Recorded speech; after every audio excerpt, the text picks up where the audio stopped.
Michael is the type of director that you meet with. He was very specific on this film that he wanted it to be a certain look. Each character had an architectural style, and then also wanted it to be locations that you'd never photographed in Los Angeles before. When Michael contacted me on this project, and he said to me, I want you to rethink about Los Angeles. I want you to discover like you've never seen it before. Look at it like you've never seen it before. So I started going around at night, find different areas, taking pictures, showing different flavors. Take a look at this, shoot this now, shoot this.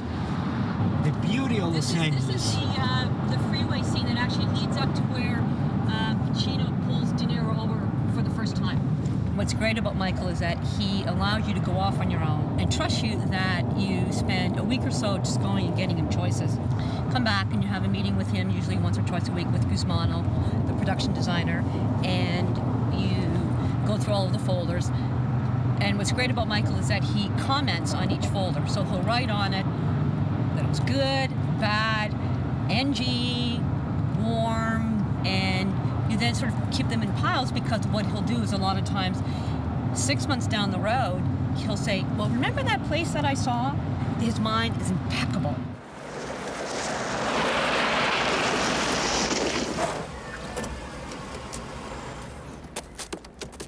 Like a week prior to this with Michael, I came over here and photographed the area. So when he got here and he saw this yellow sulfur, he was all excited. So this is the world, you know, like you see that yellow mountain of sulfur over there? See, this is the world of Dogtown. See, it was all in here, all this area here. Now they're close to the traffic. Before you could go through here with the car. Driving in the middle of the tracks, there was a pergola with grapes.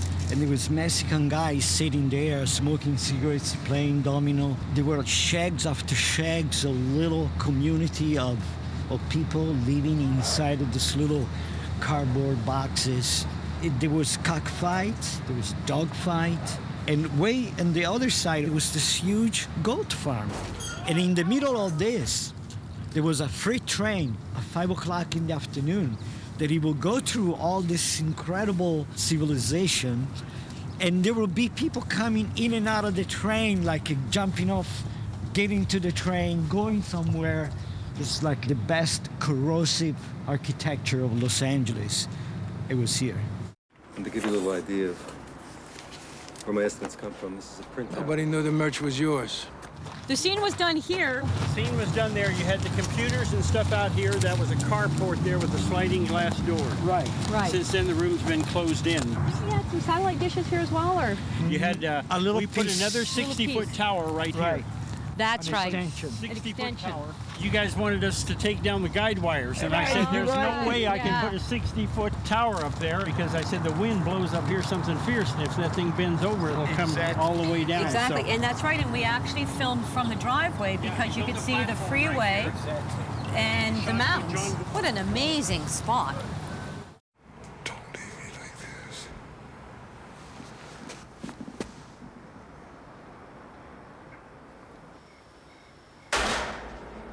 Look at the way this house is built. You know, it's like toothpicks holding the structure. Something very special, you know, for Danny Trejo character. It was perfect, this house. I love this, the altitude. You know, there was something very peculiar about this house and stilt. And this whole area, this is like, you know, it's like the heart of East LA. There's only 3 or 4 hills, you know, and beautiful. Look at that downtown view. Looking west, it's beautiful, incredible. Well, basically, when we moved in here, we knew this was the Heat house, and this was the room where the guy in the crew got shot, and he released who ratted him out. So we pulled up the carpet, and to our surprise, right here on this spot was the actual blood stain from the scene. A little piece of history of Heat right there under the floorboards. You know, I chased down some cruise guys just looking to fuck up, get busted back. That you? You must have worked some dipshit cruise. I worked all kinds. This is it. This is the table. This is the power table. This is where everybody wants to come in this restaurant. Since this was, to Michael, a very important moment, he actually wanted us to keep looking and looking and looking. And in Sure. fact, it was probably 2 days before we were actually scheduled to film here. Michael still hadn't chosen which location he wanted to shoot. And in fact, remember, Guzmano, the other choice, which what you came up with, was the little taco The stand little stand by the side of by the the freeway. side of the freeway. With the flames coming out of Exactly. that. So Michael went back and forth actually on either going to the taco stand or shooting So here. I thought, they're driving at night in the freeway. Yeah. A little side, they got off the freeway, so let's have a bite to eat. So there was a rumor that they were here at separate times.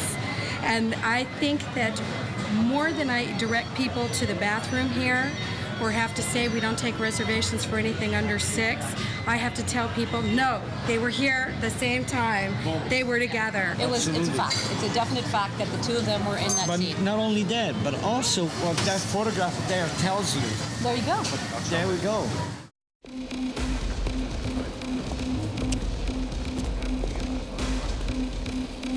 This architectural style and the glass and the opening matched very well to the bank that we ended up filming, which is Far East Bank that's at another location. But it all worked quite well in matching that this would be the exterior, and you could believe that the inside was a bank. The guys come out with suitcases full of millions of dollars. They come across the courtyard here, and as you can see in the scene, and this is where, running down, this is where they proceed to start doing the whole chase sequence. What they ended up doing is all of these bus stops, the side of the Bonaventure Hotel, all had, was all squibbed. Special effects put up pre-squibbed walls so that whenever it looked as if they were shooting, all the little squibs would hit on the side of the building. And it continued running all the way up to right where Figueroa is. We shot thousands and thousands of rounds, and there were tourists watching the incredible shootout, going to the street, picking up this shell as a souvenir. I Oh, remember yeah. that tourists from Japan, from Europe, watching, mesmerized, this incredible Hollywood production. And going for the shell, the empty shell on the sidewalk. Now, one of the things that was amazing was that we actually fell behind a weekend, and it fell on Mother's Day. And this restaurant, Cafe Pinot, which had just opened up, had pre-reserved the whole restaurant for a Mother's Day buffet. So all of these mothers are supposedly having this beautiful lunch and had to watch a gunfight. It was actually quite extraordinary. They ended up having a lot of fun, and it was a bonus that I don't think anyone ever anticipated, that eating their brunch out the window is Al Pacino and Robert De Niro.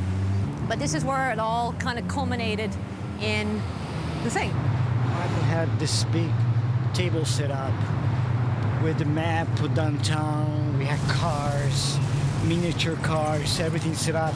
It was like planes for World War III.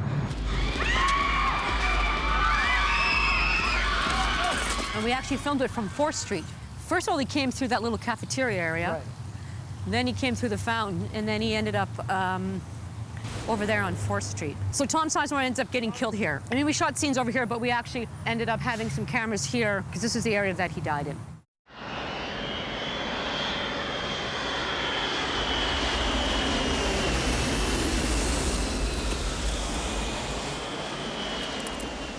This is where we ended up doing the ending scene of the film, where it took us months and months of actually organizing it with LAX. Right.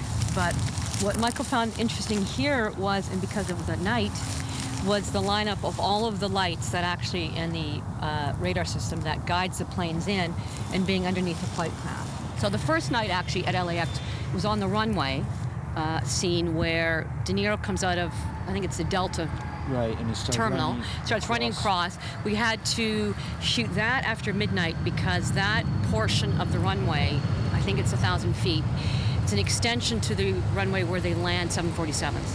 And I think after midnight, there was a short window where we could use that portion of the runway. So we had a real 747, it was a Delta airplane, Right. and De Niro actually ran in front of the plane. For about maybe 3 weeks, every day, Yeah. Michael Mann will send me to here with the art department and measuring stakes to position in those boxes.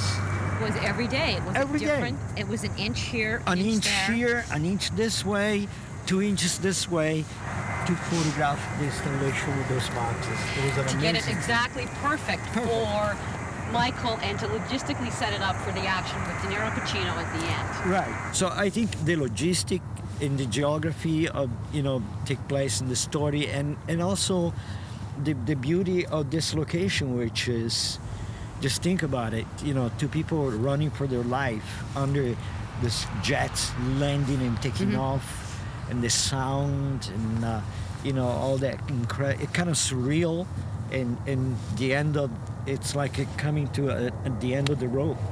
What we accomplished on Heat could never be accomplished nowadays. And in fact, LAX's filming policy is guerrilla style, news style, 20 people only.